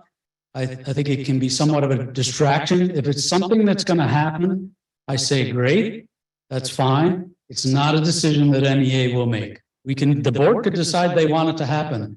That isn't going to make it happen. It's going to be a state decision, an administration, a legislature, the private sector, because you're talking billions of dollars. And even though they have the right of way, they have the permit, the project does not have a commercial buyer. And even if it did right today, I don't believe that would be online to provide us with natural gas by 2028. So in my recent discussion with the governor, as a member of his energy security task force, he indicated that he thought that we would probably know something by this summer as to whether that project might go forward. And if not, frankly, we have to provide you power 24/7, whether that happens or not. And so we're going to plan to do so. Other comments? We do have a couple online here. The first would be Tim Leach. Tim, if you would like to unmute. Hello, can you hear me? Just one moment, Tim. We are having trouble hearing you in the room. Hello, can you hear me now? Can you try again, please, Tim? Can you hear me now? Hello, can you hear me? All right, Tim, I'm sorry. We'll come right back to you here in just a second. And I have a couple comments that were typed in, and I will just ask those questions to you. The first is from David Phillips. Has there been specific discussions about implanting modern small nuclear reactors within MEA and or the state of Alaska, such as the Energy Impact Center small scale reactor? It says could be built in 2 years for $300 million. If so, when would we expect to see the evaluation and design, design project to start? And if not, why? Well, thank you for the questions. Again, just a reminder, it's a member comment period. I think what I'm hearing is support for micro reactors, maybe not, but my comment to all of you, the member owners, is that micro reactors is something that we are looking at along with everything else. We're agnostic. We have to provide safe, reliable power that's affordable. We've been tasked with a very large goal to reduce rates by 2030. That's more on that's larger than MEA, but MEA is certainly a key player in that. I can tell you that the microreactors, the first one's going into Eielson Air Force Base. There's another one that a neighboring co-op was looking at over in Valdez. And I'm not sure right now if that one's moving forward. Everything that we've learned shows that technology, as far as commercial availability, because MEA is too small to be research and development and try untested technologies. Not that the nuclear is untested, but right today the permitting requirements are not known. How many people it would take to operate something like that? The regs are written at the level for very large nuclear, and so I think we're looking nuclear to play a role. If it's going to play a role, will be 5 to 10 years out.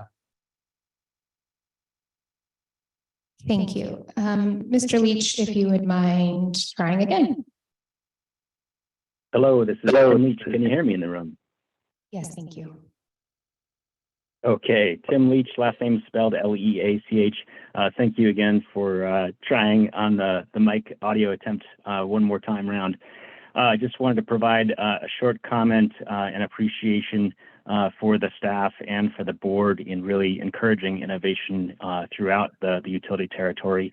I tend to do a lot of work on electric vehicles and transportation alternatives, and in particular, Josh Kraft, who we heard in that slideshow or in that video clip, has done a lot of work to bring attention to some of the investment opportunities and federal funding that's available.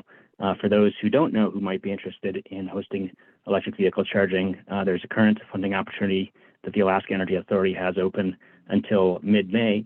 That is on the corridor from Anchorage to Fairbanks. And then more broadly, there is a charging and fueling infrastructure funding opportunity open through May, the end of May 30th. Josh Kraft is an excellent resource. If you have questions about that, I would definitely direct you towards him. But thanks again to Josh and the entire staff and to the board who is encouraging that. Thanks. Thank you, Tim. Thank you, Tim. And for those in the room, I'm going to point at Josh. He's the guy under the project sign. You can wave his hand. Again, thank you, team. Other member comments? Yes, we have a question from Matt Yeats, Yeates. Given that CEA has already failed to follow the terms of the balancing agreement, does the board and executives have a plan in case they tell us to, quote, shut off or pay up, unquote? So many answers come to mind. I believe I'm looking at my staff that we're talking about the type pool.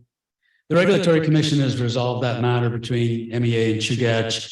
Chugach was required to enter into an obligation for power pooling that split the savings between Chugach members and MEA members. A year plus ago, Chugach unilaterally decided not to honor that agreement. We advised the Regulatory Commission. It's been adjudicated.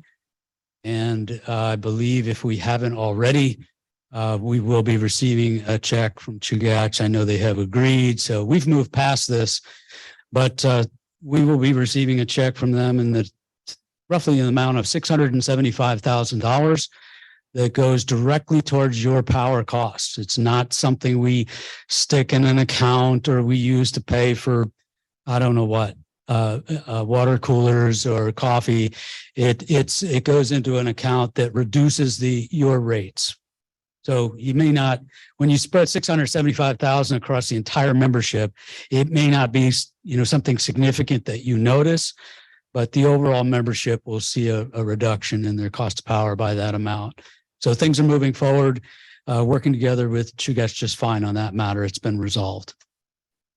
Thank you, Tony. We have one more that has come in, and that is from John Stannard, Stannard.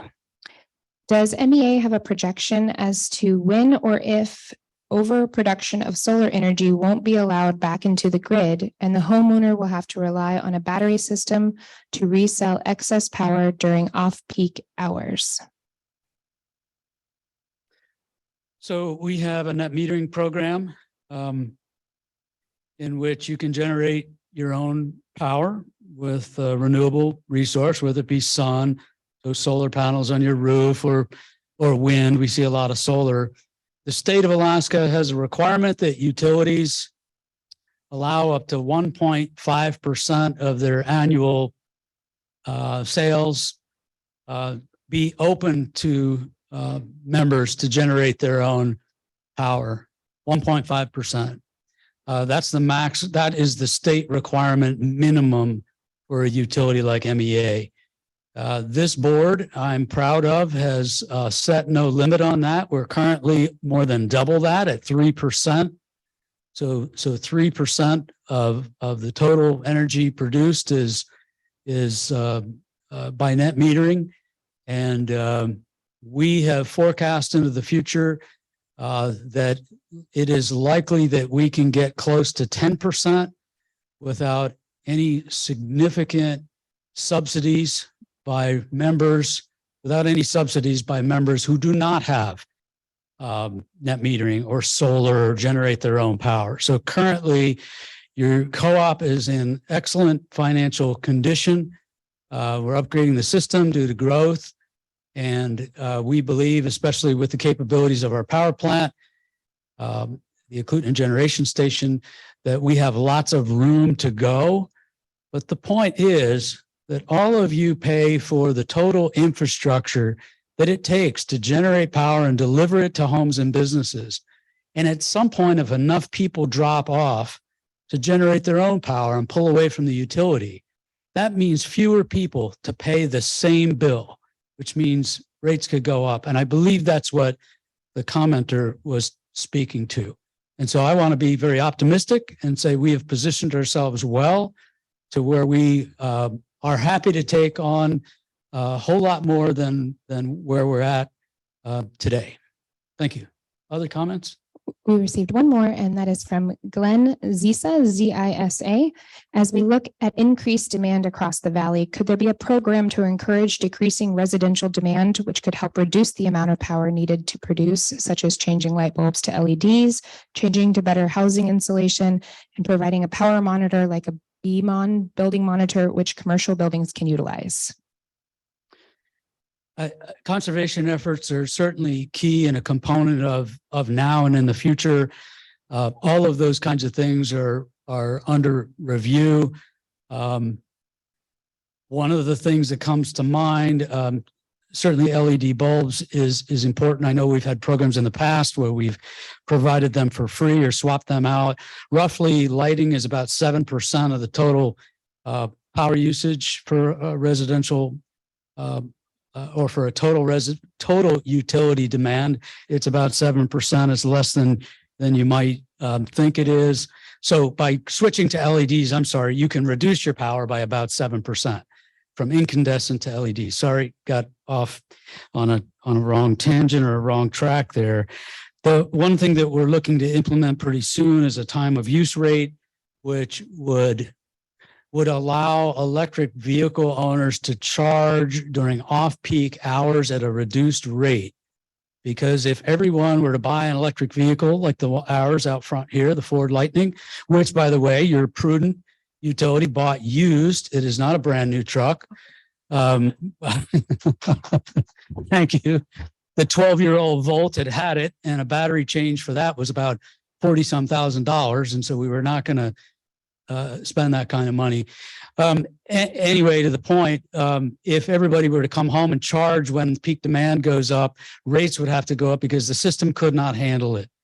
And so what we're looking to do is we're developing a program. It's subject to create the completion of it, the filing of it with the Regulatory Commission to ensure that there's no cross subsidy. Because I assure you that if we are going to provide a discounted rate for those that have electric vehicles and they charge them, let's say, for example, between midnight and 5 a.m., that reduced rate is providing actually a benefit to MEA by not causing our rates to go up because of increased demand. So there's a trade-off. There's no cross subsidy. It would be a positive. And so those are the kinds of innovative things that we're looking at. You're precipitating thought. There's more questions. The next one is from Brian Fay. What is the stance of MEA on the current legislation to establish a renewable portfolio standard? Well, I'm gonna just default back to, that's something that's really under consideration. We've worked closely with stakeholders and legislators in the past. We understand the bill is getting its first hearing later this week. And so what I would be, I'm the board's employee. And so the comments are really for all of us. Is maybe we should ask the question back, is if that's a comment in support of supporting the that legislation for a renewable portfolio standard.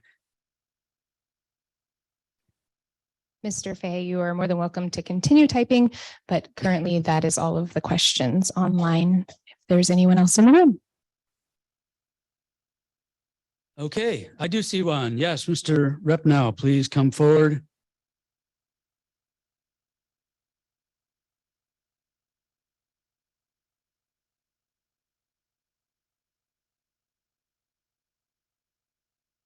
Is it on?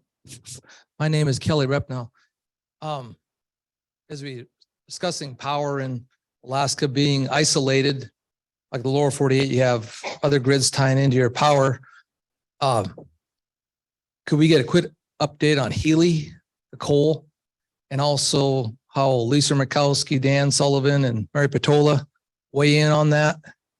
And also, we have a super source of reliable power right there in our backyard. I was just wondering how much power that produces for the grid right now, and then also just how viable that's going to be in the future. Thank you. Appreciate the comments, Mr. Rep. Now, the Healy coal plant is owned by our neighboring utility to the north, Golden Valley Electric Association. They have a strategic generation plan in place, and they're in the process of shutting down Healy 2. They have purchased natural gas from the Cook Inlet and are having that generated down here and sent north in currently at right now.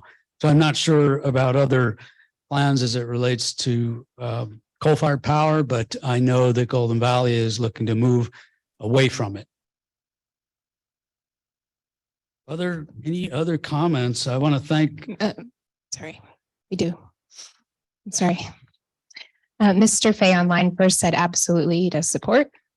And then Eric Van Elberg had a comment that just says, thank you, Tony, for your succinct answers and professionalism. I am very glad that members have you as a chief executive.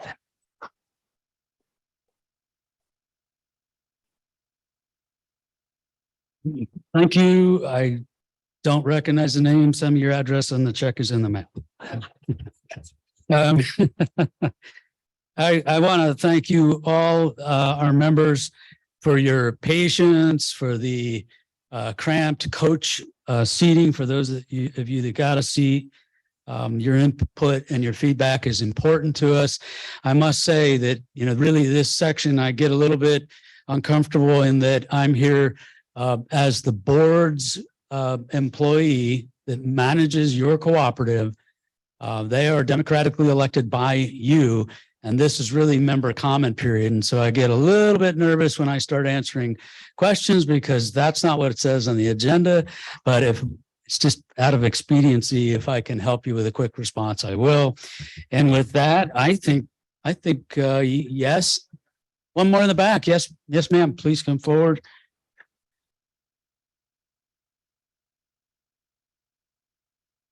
Yeah, if you could. And you can move that thing down because it's for all the tall people here. My name is Jeannie Phillips and I'm an artist and I have 3 half-acre lots along my road and a garden and whatever. And I'm wondering if it's okay for me to paint the power poles on my property. I am going to delegate that question to my chief operations officer right there, Mr. Ed Jenkins, because I can.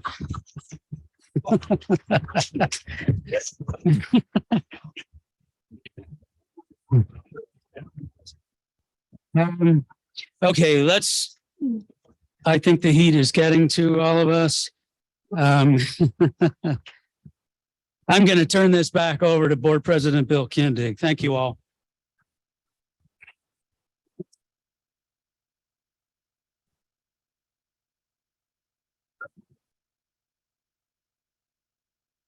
Okay, each year our member-led election committee works on behalf of each of you to provide election oversight and ensure bylaw adherence, as well as fair, transparent election process. I would now like to invite Election Committee Chair Carrie Klein to read the preliminary 2023 election results.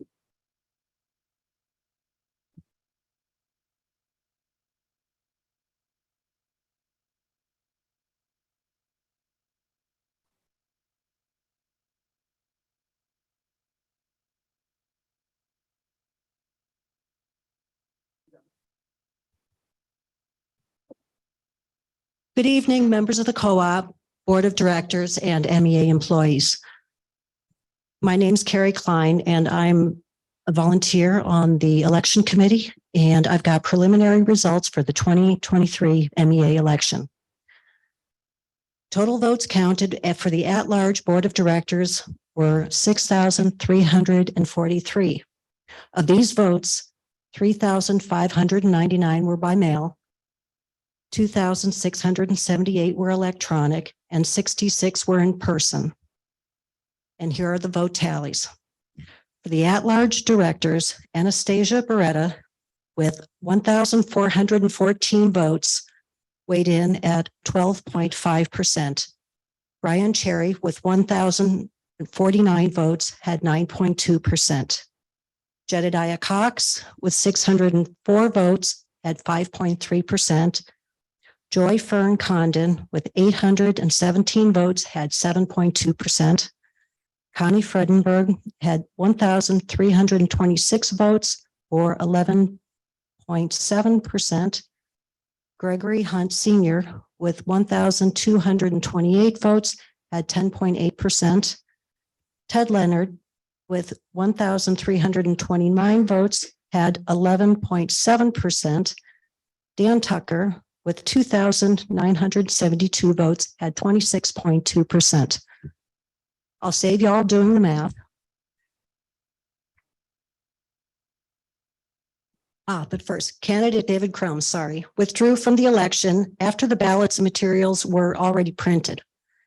Votes for Mr. Crum were tallied and he received 617 votes. And our candidate with the most votes was Dan Tucker with 2,972 votes, and that'll get him a 4-year seat. All right. And Anastasia Beretta was in second with 1,414 votes, and she will be seated for 3 years. So, congratulations, Dan and Anastasia. For the proposed bylaw changes, a yes vote means the proposed change will become part of the bylaws. A no vote means that the bylaws will not be amended. Proposition 1, to allow the former member debt to be offset with capital credits at the board's discretion,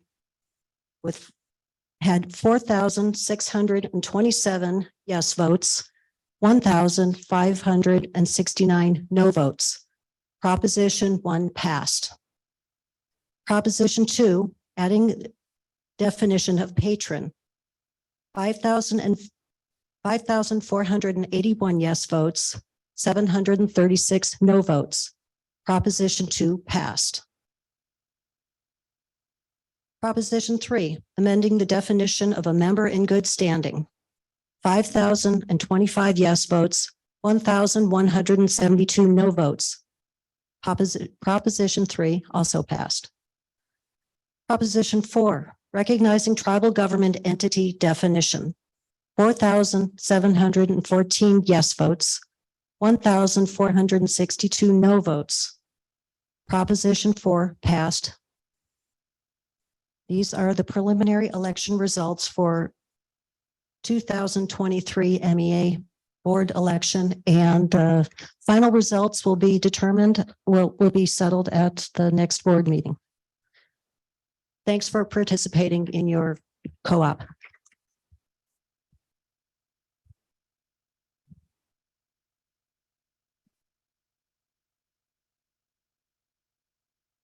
Thank you, Carrie. Election results will be certified at the regular board meeting on May 8th at 4 p.m. in the boardroom at Palmer headquarters.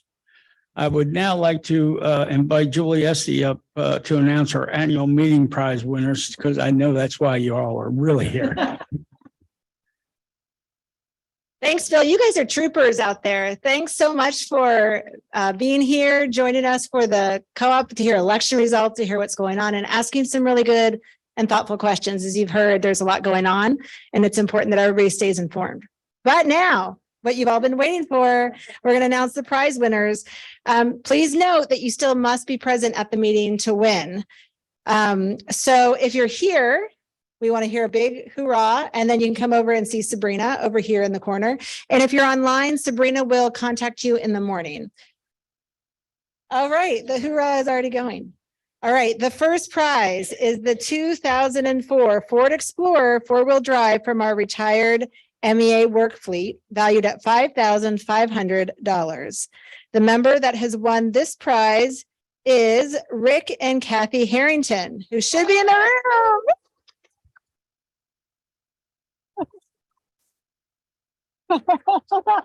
Right here. All right, that's so exciting. All right. Isn't this fun? Okay. Aren't you glad you stayed? Okay. The second prize includes an electric scooter valued at $650. The member that has won this prize, members are Matt and Greta Hickson, who are also should be in the room. All right. And you can just come afterwards, but we do want to see you. So thank you. All right. We'll keep it rolling. The third prize includes a chest freezer valued at $280. And this person is Catherine Aga, who's online. All right.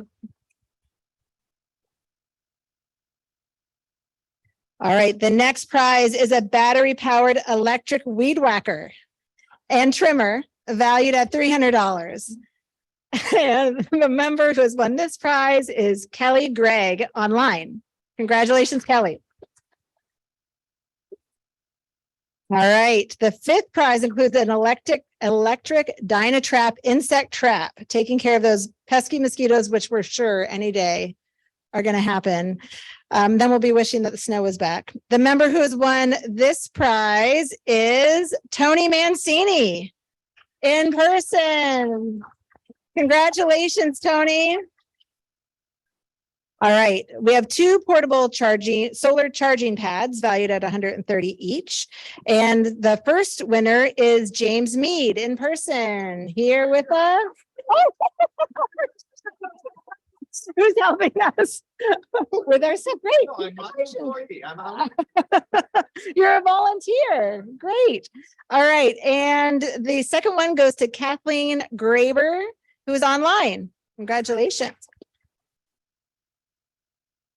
All right. We'd now like to announce the winner of our 10,000 kilowatts of electricity for a year from our members who voted in the election. The winner was selected from all the members who voted, regardless of what method they used to vote, and they do not need to be present here. So the winner of the year of electricity is Kristen Ludwig. Is Kristen by any chance here? All right, well, congratulations to Kristen. Congratulations, everybody. And with that, ends our prizes. I'll hand it back to President Kendig for adjournment.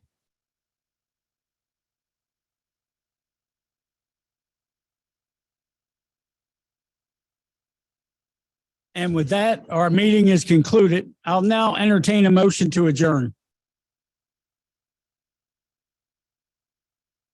Name?